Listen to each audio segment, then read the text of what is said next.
കൊല്ലത്ത് നടക്കുന്ന പ്രതിഷേധത്തിലേക്കാണ് പോകുന്നത്. അരുൺരാജ് ഉണ്ട് അവിടെ നിന്ന്. അരുൺ, ഈ ന്യൂനപക്ഷങ്ങൾക്ക് നേരെയുള്ള ഒരു ആസൂത്രിതമായ ഗൂഢാലോചന, അതിൻ്റെ പേരിലുള്ള വിവിധ ശ്രമങ്ങൾ, ഒപ്പം തന്നെ ഭരണഘടനാ ചട്ടങ്ങളുടെ നഗ്നമായ ലംഘനം, ഇത് തന്നെയല്ലേ അവർ ആരോപിക്കുന്നത്? ആ മട്ടിലല്ലേ അവിടെ പ്രതിഷേധങ്ങൾ പുരോഗമിക്കുന്നത്?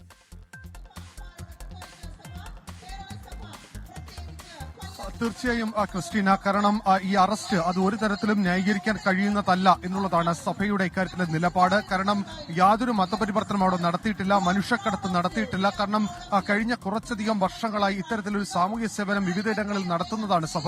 അതിനെ ഇത്തരത്തിൽ വർഗീയപരമായി ചിന്തിപ്പിക്കുന്നത്, അത്തരത്തിൽ മാറ്റുന്നത്, അതിൽ ചില ഭിന്നിപ്പുണ്ടാക്കാൻ ശ്രമിക്കുന്ന തീവ്രവാദ ശക്തികളാണ് എന്നുള്ളതാണ് സഭയുടെ ഇക്കാര്യത്തിലെ നിലപാട്. അതിൽ ഭരണകൂടം ഇതിന് ഒത്താശ പാടുന്നു എന്ന കടുത്ത വിമർശനം കൂടി സഭാ നേതൃത്വം മുന്നോട്ട് വെക്കുന്നുണ്ട്. സഭ ഇക്കാര്യത്തിൽ പറയുന്നത് ഈ വിവിധയിടങ്ങളിൽ സഭാ കേന്ദ്രങ്ങൾ കേന്ദ്രീകരിച്ച് കയറി വരുന്നവർ തന്നെയാണ് ഇത്തരത്തിൽ ഭിന്നിപ്പിന് ശ്രമിക്കുന്നത്.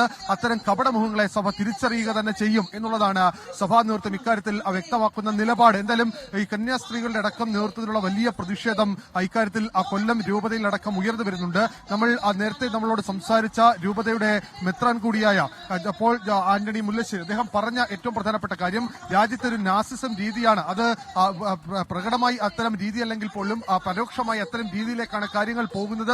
അത് ഒരു തരത്തിലും അംഗീകരിക്കില്ല.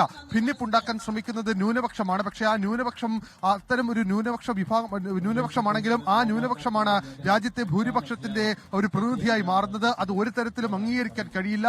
എന്തായാലും ശക്തമായ പ്രതിഷേധം വരും ദിവസങ്ങളിലും ഉയർന്നു വരുമെന്ന സൂചന കൂടിയാണ് സഭ ഇക്കാര്യത്തിൽ മുന്നോട്ട് വെക്കുന്നത്. എന്തായാലും പ്രതിഷേധം ഇപ്പോഴും കൊല്ലത്ത് തുടരുകയാണ്. കൊല്ലത്തു നിന്നുള്ള പ്രതിഷേധത്തിന്റെ വിശദാംശങ്ങൾ നൽകുകയായിരുന്നു അരുൺരാജ്. ന്യൂനപക്ഷങ്ങൾക്ക് ഭരണഘടന നൽകുന്ന അവകാശങ്ങളുടെ നഗ്നമായ ലംഘനമാണ് ഇപ്പോൾ നടക്കുന്നത്. അതിനെതിരായാണ് വായ മൂടിക്കെട്ടി കൊല്ലത്ത് പ്രതിഷേധം നടത്തുന്നത്. ലോകത്തെവിടെയായാലും ഏത് സമയത്തും 24 വാർത്തകളും ഓഗ്മെന്റഡ് റിയാലിറ്റി പാക്കേജുകളും എക്സ്പ്ലെയിനറുകളും വിശദമായി കാണാൻ ഞങ്ങളുടെ യൂട്യൂബ് ചാനൽ നിങ്ങൾക്ക് സബ്സ്ക്രൈബ് ചെയ്യാം.